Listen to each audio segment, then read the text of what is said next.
memasuki acara yang kelima, yakni ceramah agama yang akan disampaikan oleh Al-Ustadz Dr. Muhammad Husaini, Magister Pendidikan, Waktu dan tempat kami persilahkan.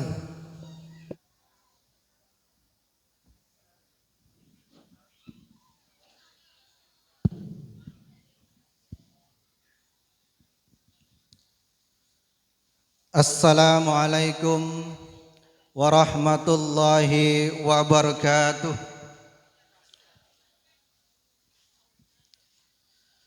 Alhamdulillahi rabbil alamin.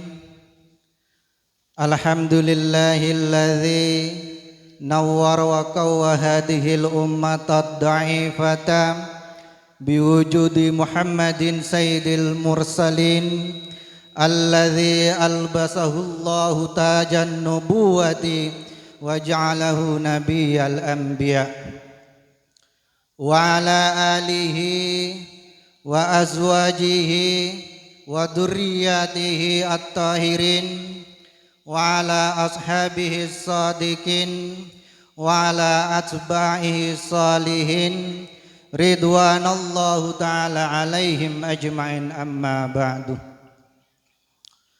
Qala Allah ta'ala fil Qur'anil Karim, a'udzu billahi minasy syaithanir rajim. Bismillahirrahmanirrahim. Syahrul Ramadan alladzi unzila fihil Qur'an hudal linnasi wa bayyinatin minal huda wal furqan. Sepedan kaula muljaaken Ketua Yayasan Bapak Haji Muhammad Ridho, yang saya muliakan pengurus Ikatan Alumni Nurul Islam, yang saya muliakan Bapak Kepala Desa beserta perangkat EPON yang hadir pada sore hari ini, tokoh-tokoh masyarakat, guru-guru ngaji, para tatangke, para cakanca yang semuanya saya banggakan. Alhamdulillah, pada kesempatan kali ini saya diminta untuk memberikan pesan-pesan singkat terkait dengan bagaimana penyelenggaraan madrasah atau Nurul Islam, yang juga nanti dikaitkan bagaimana perayaan malam nuzulul Quran. Tapi sebelum epon kaula nyon sapora, karena estona Kak Dinto kaula bene penceramah, kaula bene putrana kiai, kaula bene siapapun, hanya mungkin cakak-cakak Dinto melihat kaula mungkin karena dari gelarnya doktor. Padahal doktor belum tentu mampu untuk memberikan nasihat. Seorang doktor belum tentu bisa membimbing masyarakat ke jalan yang benar. Tapi karena mungkin dalam keadaan terpaksa, saya harus mengiyakan berbicara di depan para hadirin dan hadirat semuanya. Sebagai bagian dari alumni Nurul Islam, kita juga harus bersama-sama memikirkan bagaimana nasib lembaga ini. Kaula mun engak lambek ki tahun 90-an, pada tahun 93 sampai 2000, bagaimana menempuh pendidikan Kak Dinto tempat. Kaula tangabes ya ada na kaula Kak Dinto kaula pernah belajar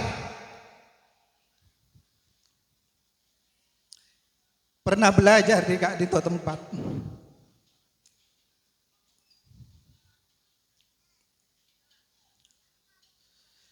Ini yang mengingatkan kita kepada tanggung jawab kita sebagai alumni untuk sama-sama berpikir bagaimana lembaga Nurul Islam ini menjadi lembaga yang bisa bersaing terutama di Kangian ini, kalau bisa juga bersaing di dunia internasional.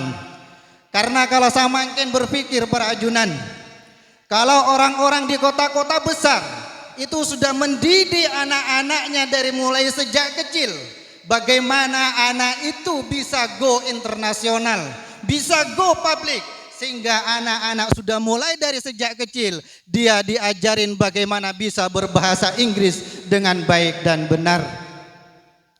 Dia tidak terlalu diberikan waktu untuk bermain HP, karena kalau sudah di kota-kota besar, padahal kaulah seorang doktor, misalkan ada di Malang, kaulah Kak Dinto bukan siapa-siapa. Karena di samping kanan kiri saya ini orang doktor, profesor yang sudah bisa ke luar negeri, penelitian ke luar negeri. Tapi ketika berada di Kangian seolah-olah kita yang paling besar titelnya. Makanya nanti mendidik anak itu bagaimana kita juga bisa go internasional, go public, ya dengan dimulai dengan pelajaran bahasa Inggris. Bagaimana juga bisa bersaing dengan orang-orang barat, karena orang-orang juga barat sama hakikatnya dengan kita, yang sama-sama juga makan nasi sepiring. Mereka juga punya kemampuan untuk menaklukkan dunia. Jadi harapan kaulah sebagai bagian dari alumni, bagaimana Nurul Islam Kak Dinto ke depan, mari kita pikirkan secara bersama-sama agar menjadi lembaga yang bisa menaungi anak didik kita. Karena Kak Dinto lembaga madrasah, saya ibaratkan bagaikan demar yang bisa menerangi masyarakat Bilis-Bilis Kak Dinto, yang bisa menerangi masyarakat Kangen Kak Dinto. Syukur-syukur nanti bisa menerangi masyarakat Indonesia dan juga sampai internasional. Dan itu tidak susah para ajunan. Karena ketika kita juga berada di kota-kota besar, bersaing dengan mereka yang anak-anak kota, anak Kangen tidak pernah kalah. Kita tidak akan pernah merasa kalah. Apalagi Kangen Kak Dinto, gizinya cukup luar biasa. Cukup purung moga di Tasik langsung dimakan. Ini gizi yang cukup luar biasa. Tapi kalau yang ada di kota-kota besar, jangan jauh-jauh yang ada di Sumeneb, cukup na banyak tak nyaman, karena banyak esnya, karena banyak cukup sebut putot.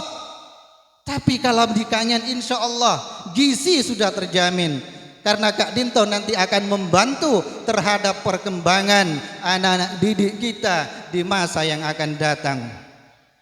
Para hadirin hadirat yang dimuliakan oleh Allah, karena kenapa kita harus berpikir tentang masa depan madrasah ini?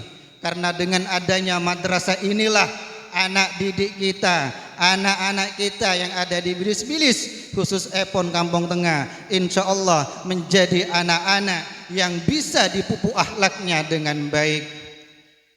Karena anak muda Kak Dinto Epon, beberapa ulama menyampaikan, Syubbanul yaum rijalul ghad, inna fi yadikum amrul ummah wa fi aqdamikum hayatuha.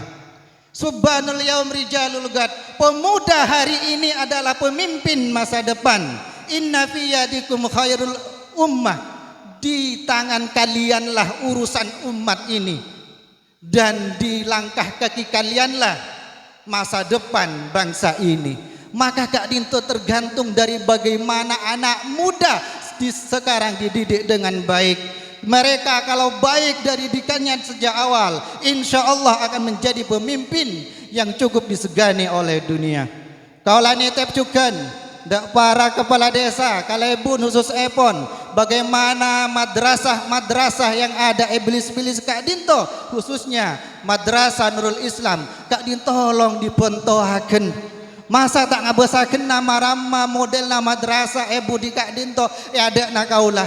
Kak Dinto mulai sejak kaulah masuk di Madrasah Nurul Islam, Kak Dinto kabadanna hampir tidak pernah berubah. Kaulah nitepa sebagai bagian dari alumni ke kepala desa, terjugan tokoh-tokoh masyarakat dan para masyarakat semuanya yang punya Lebihnya uang tolong disumbangkan untuk pembangunan madrasah ini. Ini demi masa depan kita. Hadirin, hadirat yang dimuliakan oleh Allah. Masuk kepada bagaimana nuzul Quran.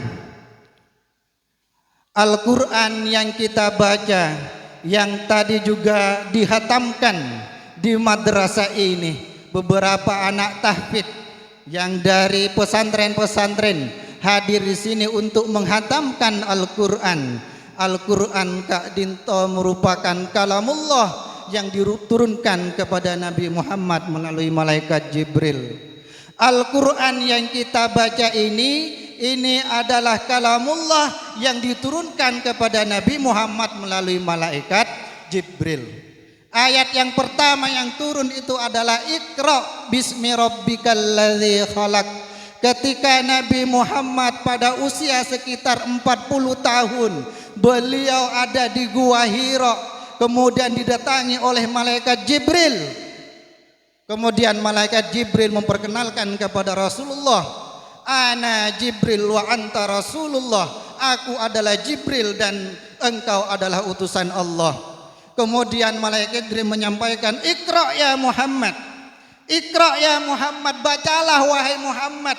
Apa yang dikatakan oleh Nabi Muhammad? "Ma ana biqari." Mohon maaf Jibril, saya ini tidak bisa membaca. Atau dalam satu keterangan juga disebutkan teksnya, "Ma aqra," apa yang harus saya baca?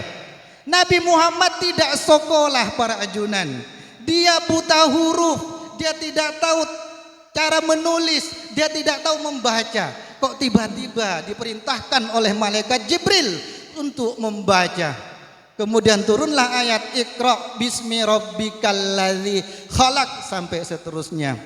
Artinya pun Kak Dinto, ketika Nabi Muhammad menyampaikan bahwa saya tidak bisa membaca, maka apa yang disampaikan oleh Nabi Muhammad ini bukan karangan Nabi Muhammad, ini datangnya dari Allah. Jadi Al-Quran tidak bisa kita ragukan ayat-ayatnya, karena itu adalah kalamullah. Karena banyak orang kafir Quraisy yang telah menyaksikan Al-Quran, dikatakan Al-Quran buatan Muhammad, Al-Quran buatan orang biasa yang bukan seorang nabi, maka itu langsung dibantah oleh Allah di dalam Al-Quran. Jika mereka meragukan bahwa Al-Quran itu bukan kalamullah, katanya Allah, "Fa'tu bi kitabin min indillahi huwa ahda minhum ma attabi'hu in kuntum shadiqin." Maka buatlah, katanya Allah, disuruh kepada Nabi Muhammad menyampaikan kepada kafir Quraisy, buatlah semisal Al-Quran. Kemudian ajaklah para pendukung-pendukungmu untuk membuat semisal Al-Quran. Maka niscaya mereka tidak akan mampu untuk membuat Al-Quran jika mereka termasuk orang-orang yang benar. Itu tuduhan. Jadi pertama Allah menantang orang yang menuduh bahwa Al-Quran itu bukan kalamullah, buat semisal Al-Quran. Niscaya mereka tidak akan pernah bisa. Atau kalau seperti Al-Quran terlalu banyak, terlalu berat, maka dikurangi oleh Allah, buatlah 1/10 Al-Quran. Niscaya mereka pun tidak akan pernah bisa. Ketika 1/10 Al-Quran juga dikatakan masih terlalu berat, maka tantangan selanjutnya Allah menyampaikan di dalam firman-Nya, "Wa in kuntu fi raibim mimma nazzalna ala abdina fa'tu bi suratim min mislihi wa da'u syuhada'akum in kuntum shadiqin," katanya Allah. Jika kalian masih dalam kebimbangan tentang ayat-ayat Al-Quran, maka buatlah semisal satu ayat Al-Quran. Kemudian ajaklah para pembantumu, baik dari manusia maupun dari jin, yang bisa menandingi Al-Quran. Fa illam taf'alu walan taf'alu, niscaya mereka tidak akan pernah bisa dan tidak akan pernah bisa. Fattakun naral ladzi waquduhan naru wal hijarah nasu wal hijarah uiddat lil muttaqin, katanya Allah. Maka takutlah kepada api neraka, yang dimana api neraka itu bahan bakarnya adalah manusia dan jin. Jadi ini tantangan para junan. Kenapa saya menyampaikan seperti ini? Karena semenjak Rasulullah SAW diutus menjadi seorang nabi, para sahabat, para banyak orang kafir itu ingin mendandingi kehebatan Al-Quran. Mungkin para ajunan pernah mengenal yang namanya Musailamah Al-Kadzab, Mereka ingin membuat semisal Al-Quran, sehingga membuatlah ayat-ayat seperti Al-Quran. Tapi ayat-ayat yang dibuat oleh Musailamah Al-Kadzab tidak bisa menandingi satupun ayat yang ada di dalam Al-Quran.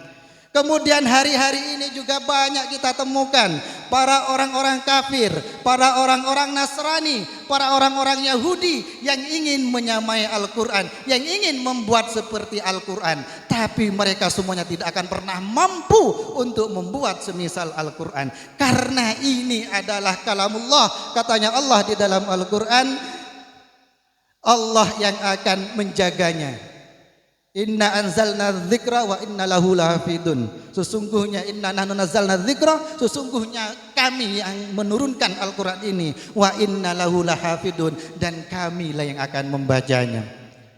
Jadi persoalan yang terjadi di dunia hari ini, di kampung-kampung kita, di desa-desa kita, karena mereka tidak mau mengindahkan ajaran Rasulullah yang datangnya dari Allah. Karena kadang mereka tidak percaya bahwa apa yang disampaikan oleh Allah di dalam Al-Quran itu merupakan kebenaran.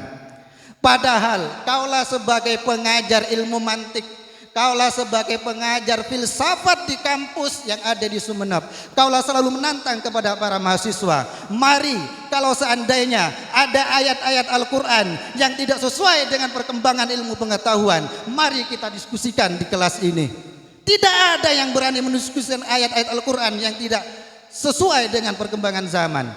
Karena semua apa yang ada di kita ini, bagaimana perjalanan matahari, bagaimana penciptaan langit dan bumi, bagaimana yang dikatakan dengan teorinya Big Bang, semuanya ada di dalam Al-Quran. Bahkan para profesor barat itu menemukan kebenaran yang ada di Al-Quran. Mereka masuk Islam gara-gara menemukan kebenaran di dalam Islam. Contoh, Profesor William Brown yang dilahirkan di Inggris. Ini meneliti terkait dengan bagaimana bahasa tumbuh-tumbuhan. Ternyata ketika digunakan alat yang canggih, beliau itu memasukkan alat canggih di bawah dan di atas tumbuh-tumbuhan. Ditemukanlah di situ ada bahasa.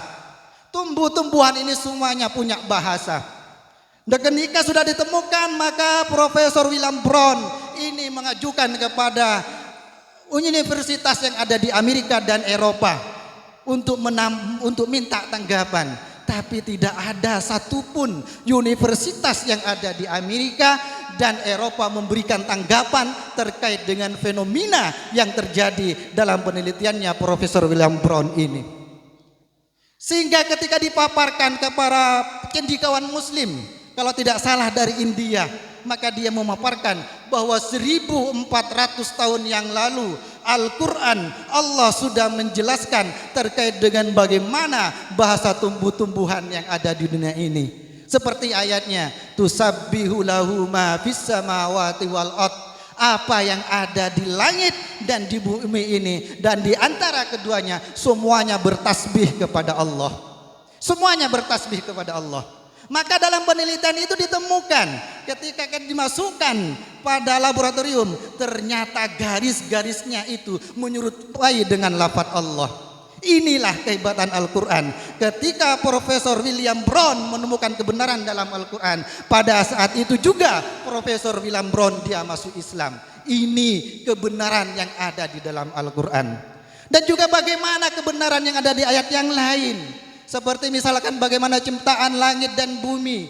Allah berfirman di dalam Al-Quran, awalam yaral ladzina kafaru annas samawati wal ardi kanata ratqan fafataknahuma wa ja'alna minal ma'i kulla syai'in hayyin afala yu'minun. Ini singgungan kepada orang-orang kafir. Wahai orang-orang kafir, apakah mereka tidak pernah memperhatikan bagaimana awalnya langit dan bumi ini diciptakan? Kana ratskan, keduanya itu adalah satu kesatuan yang sangat padu. Kemudian kami pisahkan keduanya dan kami jadikan sesuatu untuk hidup itu berasal dari air. Afala yu'minun, katanya Allah. Apakah mereka masih tidak mau beriman kepada Allah? Ketika sudah menemukan kebenaran teorinya Big Bang misalkan, bahwa itu sudah digambarkan oleh Allah di dalam Al-Quran, apakah mereka masih tidak mau beriman kepada Allah? Jadi Ini banyak ayat-ayat Al-Quran. Semua ayat-ayat Al-Quran itu informasinya sesuai dengan perkembangan ilmu pengetahuan yang ada saat ini. Maka tugas kita sebagai orang Islam, sebagai generasi muda yang dituntut untuk mampu memaknai dan memahami Al-Quran dengan baik. Jangan sampai kita kalah dengan mereka para profesor barat yang sudah menemukan beberapa penelitian yang itu justru telah ditemukan kebenarannya di dalam Al-Quran. Profesor Kate Elmore lagi meneliti tentang perkembangan janin. Mereka menemukan tentang kebenaran Al-Quran. Kemudian penelitiannya itu ketika disampaikan kepada mahasiswa, kemudian mahasiswa bertanya, "Prof, bukankah itu sudah ada di dalam Al-Quran?" Apa jawaban sang profesor? Itu yang saya tidak pahami. Jangan-jangan Muhammad pada waktu itu sudah mempunyai alat yang canggih untuk mendeteksi perkembangan janin yang ada di dalam perut seorang perempuan. Dijawab sama mahasiswanya, "Prof, bukankah pada waktu itu tidak ada alat yang canggih, Prof?" Nah, itulah yang membuat saya bingung. Nah, pada akhirnya Profesor William juga masuk Islam karena gara-gara menemukan kebenaran di dalam Al-Quran. Para hadirin, hadirat yang dimuliakan oleh Allah, maka kita harus kembali kepada Al-Quran, kembali kepada Al-Quran sebagai pedoman hidup kita. Ketika Al-Quran memerintahkan kita untuk salat, wa aqimis salata inna salata tanha 'anil fahsya'i wal munkar, maka kita harus mengerjakan ibadah salat. Ketika Allah memerintahkan kita untuk berpuasa, maka kita harus berpuasa sesuai dengan yang diharapkan oleh Allah. Karena ibadah yang kita lakukan di dunia ini semuanya akan kembali kepada kita yang melakukan ibadah. Kita rajin ibadah, maka kembali kepada kita yang melaksanakan ibadah. Kita ditugasi oleh Allah untuk menjadi seorang pemimpin, maka ketika ibadah kita baik di dunia, maka kita insya Allah menjadi pemimpin-pemimpin yang baik. Ini yang disebutkan oleh Allah di dalam Al-Quran. Maka dari itu jangan lupakan Al-Quran. Apalagi mau masuki bulan Ramadan, mari kita memperbanyak membaca Al-Quran. Ini dilipat gandakan saudara-saudara. Pahalanya dilipat gandakan oleh Allah. Karena Rasulullah sallallahu alaihi wasallam juga pernah bersabda, "Al jannatu mustaqun ila arba'ati nafarin." Surga itu rindu kepada 4 orang. Siapa yang pertama? Yang disebutkan pertama adalah talil Quran, orang yang memperbanyak membaca Al-Quran. Ketika kita banyak membaca Al-Quran, apalagi di bulan Ramadan ini, maka siap-siaplah kita dirindukan oleh Allah, dirindukan oleh surga untuk masuk ke surganya nanti. Insya Allah semuanya yang hadir di tempat ini rindu untuk masuk surga. Maka dari itu mari kita memperbanyak membaca Al-Quran. Yang kedua, wahafidil lisan. Surga itu merindukan orang yang kedua, ingkika dintu wahafidil lisan. Mereka yang pandai menjaga lisannya, menjaga mulutnya untuk tidak berbicara sembarangan, untuk tidak menyakiti orang lain. Katanya Rasulullah juga bersabda, "Salamatul insan fi hifdil lisan." Keselamatan seorang manusia itu terletak pada penjagaan lisannya.